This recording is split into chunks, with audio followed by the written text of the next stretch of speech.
Hello and welcome, I'm Raziel, and today I want to talk about a couple of games Games Workshop made but no longer support, and they just ended up finishing them. They just stopped doing them, and these aren't games that got remade into a different name, such as Epic, which was started off as Adeptus Titanicus, then it was Space Marine, then it was Titan Legions. No, Titan Legions, then it was Space Marines, then it was Epic 40k, and then it was Epic Armageddon, now it's Epic Imperialis Legionis, right? That's that. Or, this is not Necromunda. These are games that got stopped completely. And though out of all of them, they have a few which are really good.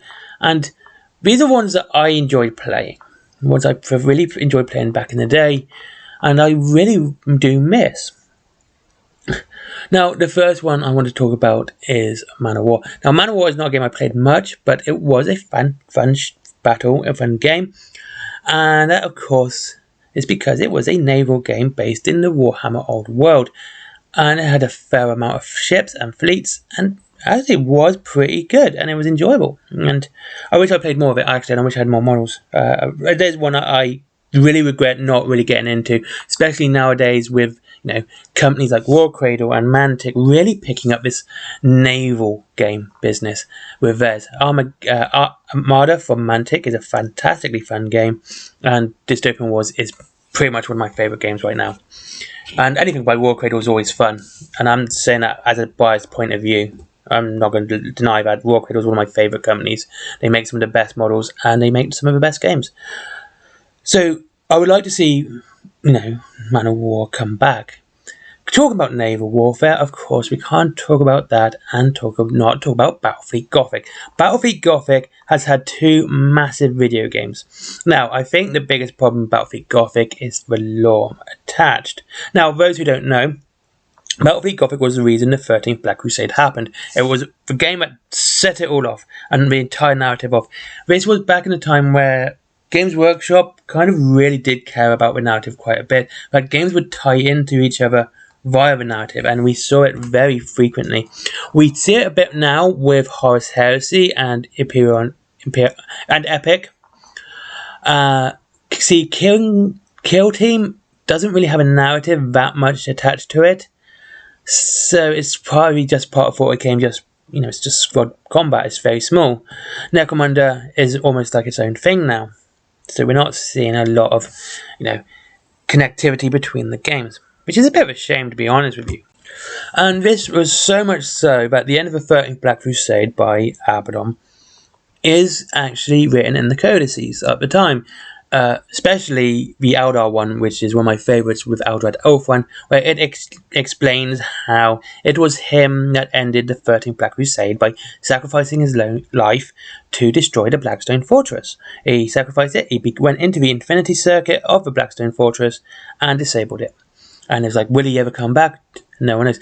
And I think for that it was a massive sacrifice for Eldrad, because even before that he was working on bringing back Unade, the god of death, to save the Eldar. He was working on it prior to, sacrificing his life.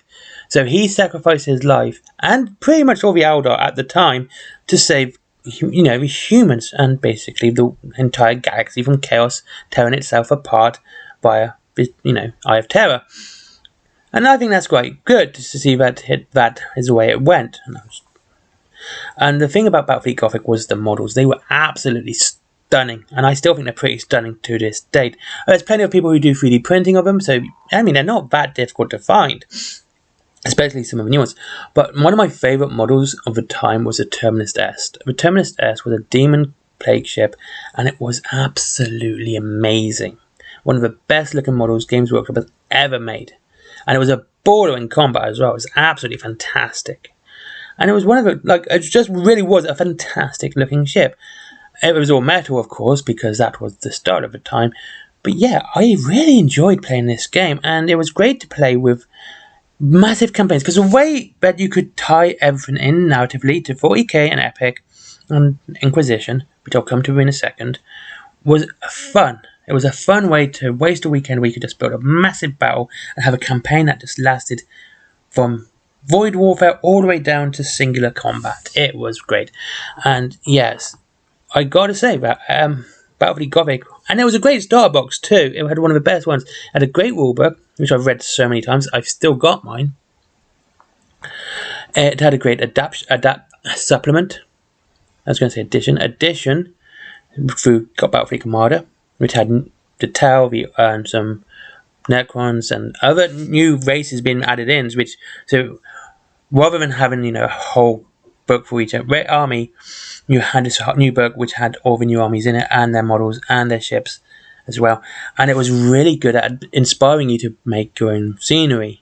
This was a time when Games Workshop really promoted a lot of self-sufficiency within the hobby, that you made your own stuff. Not 3D printing, of course, but things like scenery and your own conversion stuff like that was very much supported. And back in the 5th edition rulebook, whereas actually I think it's 5th edition, there's a model of Sanguinius that someone made out of a deceiver. It's a really nice looking model. Anyway, but yeah, Battlefleet Gothic is one of the ones that is definitely missed by the community, and I know a lot of people were shocked that Epic got the pick before BFG, especially with the fact it has 2 massive games attached to it, video games, for PC, and they're pretty popular.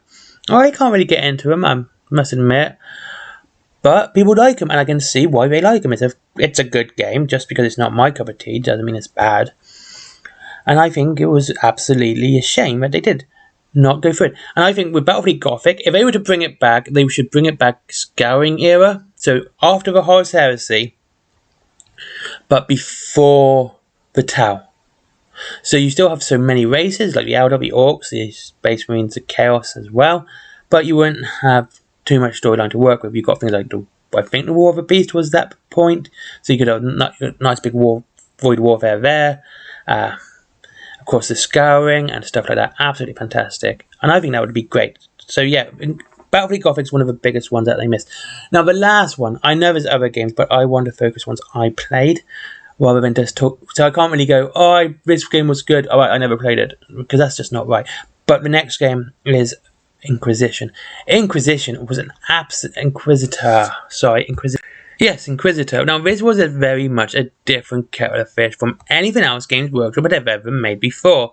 Now, this was completely narrative-driven. This was not a game where you played and collected an army.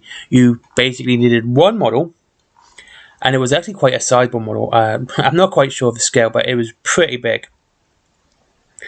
The Space Marine is the size of a Terminator. The Space Marine one, Artemis, who, if you Death Watch players should know the name, because this was the first Artemis model.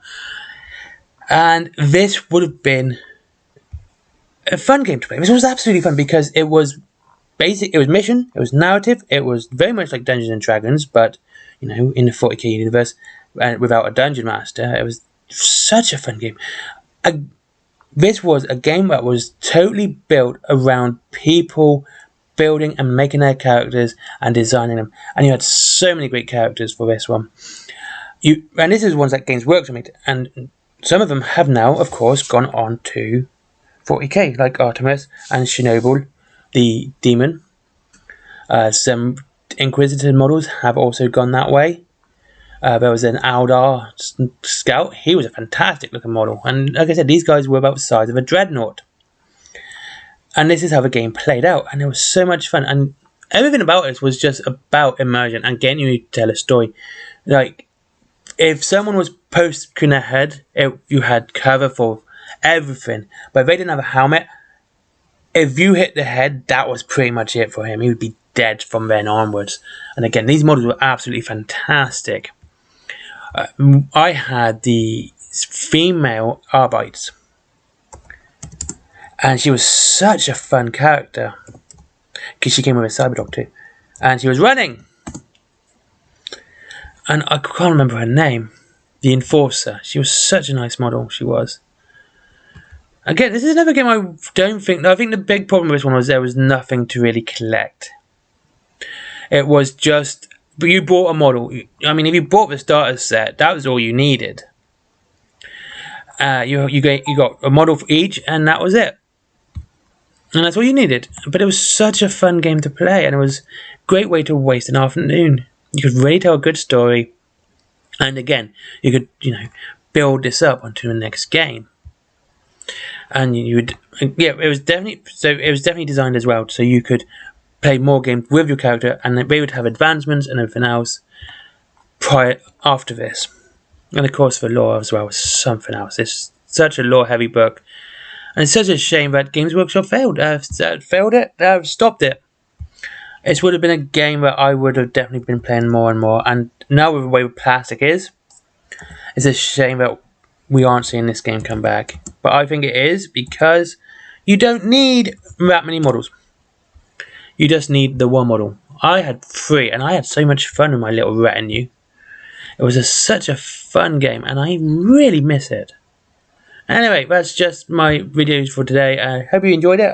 Just games that Games Workshop discontinued and no longer do, and I wish they brought back.